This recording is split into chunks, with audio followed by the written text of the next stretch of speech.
Hi there. I am Phyllis Serene Raleigh, and thank you for joining me on the call in the interview with Cass. Wasn't that fun? I really enjoyed that. And talk to you about the giveaway for listening to me and hanging out with me a little more, and a little bit about me. This is my book, Career Tips for Teens. I am not showing you my picture of me 150 pounds ago upward. But I wrote that because I ran a headhunting company, and then I became a career coach.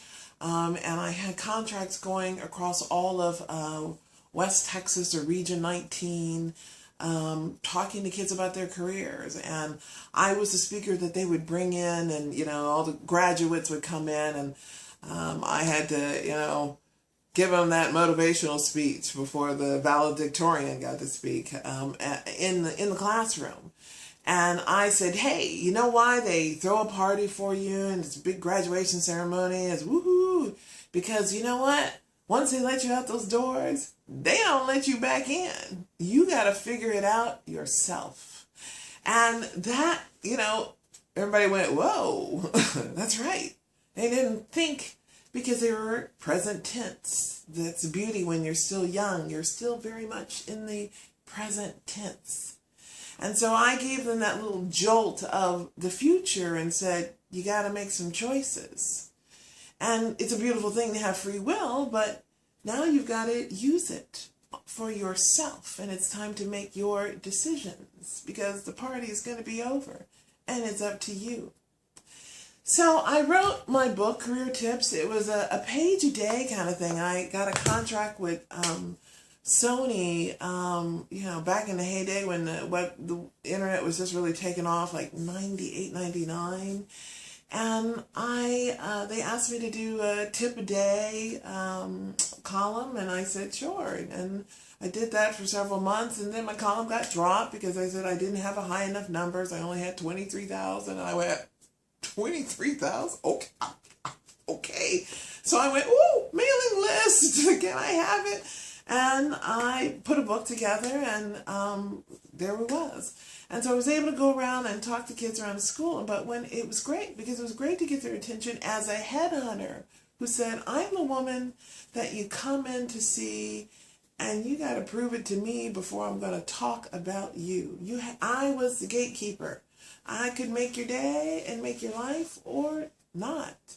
And I saw a lot of people and got to know a lot of personalities. And it really made me get good at reading people and looking at their skill sets and going, what are you doing? I mean, make it fast. I mean, figure yourself out. And I was kind of like, get there. Because unless you know, I can't sell you.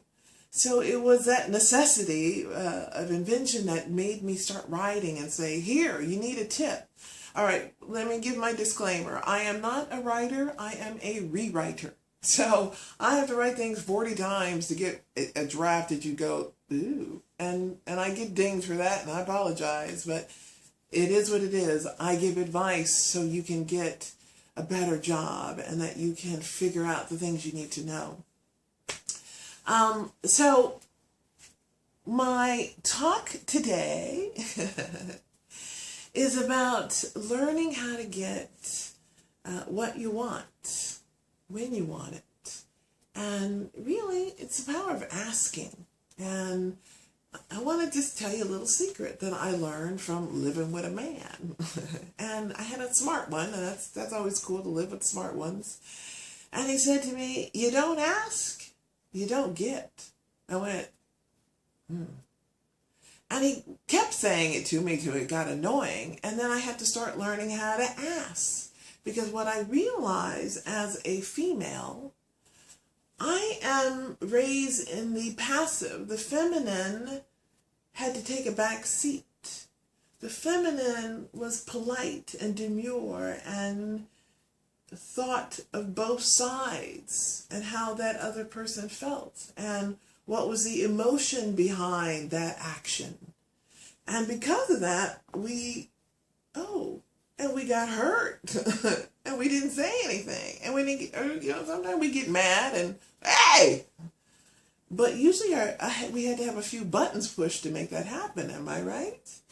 So because of that, we never put our needs out. We never asked. And that was a really powerful lesson for me to go, oh, I see. I gotta ask. Well, how can I just ask? You can't just do that, can you? Well, yes, you can.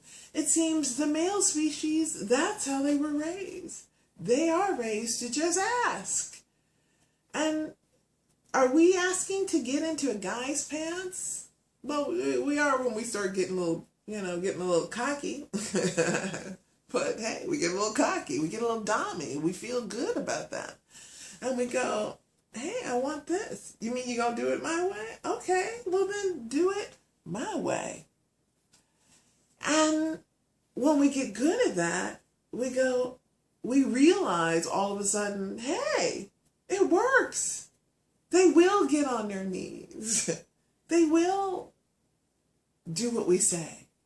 Now, up until a point, then that's when people call me and go, hey, he's not doing what I want him to do. I said, well, it sounds like you need to renegotiate and put out, my needs are not getting met. I need to sit down and go, wait a minute. This ain't working for me. Because until we say that, we are doing the definition of crazy. We are doing the same thing over and over again, expecting a different outcome. And we think because we change the man, we'll get a different outcome. It's just him. Why can't they understand me? We don't understand them. We need to know they are not simple-celled, they're left-brained. And we as women have become very left-brained. And we need to go back and start using our intuitive, but we need to speak our intuitive, what we are good at. We are good at catching a missed emotion or something that doesn't sound right. We can catch it, but we don't do anything with it. We're just letting it settle in, and then we go home and think about it over and over again. And we repeat the conversation and what we should have said.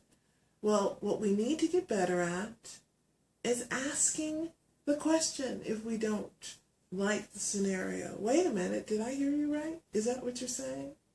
Because that doesn't set right with me. But we give the opportunity to clarify. We give the opportunity to get sure. Are we hearing your words right? Is that your intention? Because that's what we need to know. We need to know the intention. And we just simply ask. We simply ask. Because it takes people off their guard when we do. And that's our power. When we are direct and feminine, it is like a sword. And that's why Muslim women are so covered up. Because when we use the power, they have the kavorka, the eyes, and that's so strong. They've been able, the men have had to, they can't even look at their eyes anymore because their power is so strong. Don't be fooled by the veils, my friends. There's a lot going on underneath those veils. Those girls are working it. But we want them free too. So we want to use our energy directly. Speak it. That's where your power, it'll resonate inside you. You'll feel it. Because when you start denying yourself, you kind of it's like stabbing yourself. You lower your vibration, you get your energies, you make yourself sick, you lie to yourself and to the other person, so it creates stress. Bitterness shows up as arthritis in our bodies. So you got to understand what you're doing by lying to yourself and by lying to your partner. You have to ask for what you want, not what you need, but what you want. Be clear about the two. Let me correct myself. In this scenario, when you are negotiating for what you need in a contract, what you need in a deal, what you need in a relationship, you want to be clear. I need to know. You're going to be there 9 o'clock every morning and doing what I need to get done. I want to know at 5 o'clock we've gotten so many pieces of work done. I want to know at the end of the week you're going to deliver documents and say, hey, we made a sale. Hey, we've got this contract if you're in a partnership. You need to ask. You don't assume your partner is going to think like you. You do not, that's wrong. That's unfair. You need to document. You need to communicate expectations. That way you get them. It's not about the goal. It's about doing what we need to do. Doing what works. What we know the vision will take to manifest. We know it'll take a shitload of work. So let's define it. Let's give ourselves that attaboys when we get it done. Let's create win-win situations for both of us in a style that works for us. And that takes negotiation. That takes talking. That takes radical honesty. That's a whole nother subject. We're going to be talking a lot about that in Goddess University. So please sign up at goddessuniversity.org. Nice, I slipped that one in there. And I will have some more tips for you. I want to talk about more, but I want to stop this one. And I'm going to put two together through the magic of YouTuber's niche and share some other things with you. But thank you for jumping on board. I will invite you to subscribe to goddessuniversity.org, serenesin.com if you'd like to do some dominant coaching. I invite you to take that journey with me. I've given up some examples of the type of coaching I do, and I just was kind of going, well, okay, if I was, if you were single and this is how you came, this is how I thought about it. But look at it as an outline, and we will piece together what you want, because it is such an individual journey for all of us, and we really need to customize it. And I'm going to raise my prices because I can't afford to do it. I'm giving away that much anymore, so it's getting busy, so I have to kind of be selfish with my time, ladies. So I appreciate you to come on board and spend some hours with me and come to school. I recommend 15 hours of serene time. You'll come over with me and have some tea. We'll go out, play, and we'll learn what we're doing and why we're doing and why it strengthens our core, why it makes us stronger women, why it makes us put on our big girl panties and learn how to deal with it. Because we can. Because we are powerful and we are mature enough. We are mature as a planet of women to ready to take on those responsibilities of being stronger and being in our own power. And now that we understand that, we are getting the respect of men who have wanted us to get there. And there are many men who ache for us to be at that place of our power.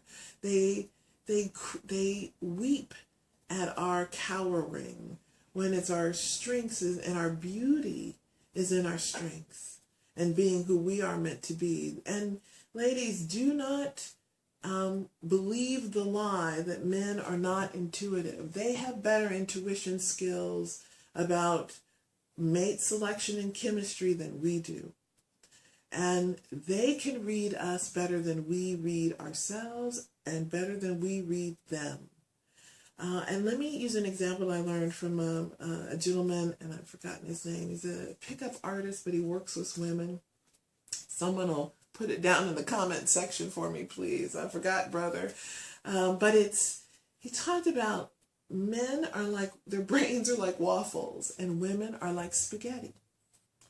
So men can compartmentalize relationships, work, sex, big compartment, and women take a long time to get to the sex. It's on the list. We like it too, but we're thinking about, well, we got to get the dishes done. The house is a mess. Ooh, what's on the bed? Ooh, I got to get the kids ready. There's a list that goes off in our head. And I tell men, when some misses that come to me for training, I say, hey, lemon pledge is the secret aphrodisiac for a woman. Your wife in particular. And they look at me and go, what? And I said, yes. Because when a woman comes home and smells that you have already cleaned the house, she can take it off her list and she can relax, because there's a whole lot of things she doesn't have to do to get to the end of that spaghetti and get into your waffle. Isn't that an interesting mixed metaphor there? Okay, just, throw that in there. So, what else do I got? Well, that's 15 minutes. Let's stop there and I'll get back with you soon. Bye.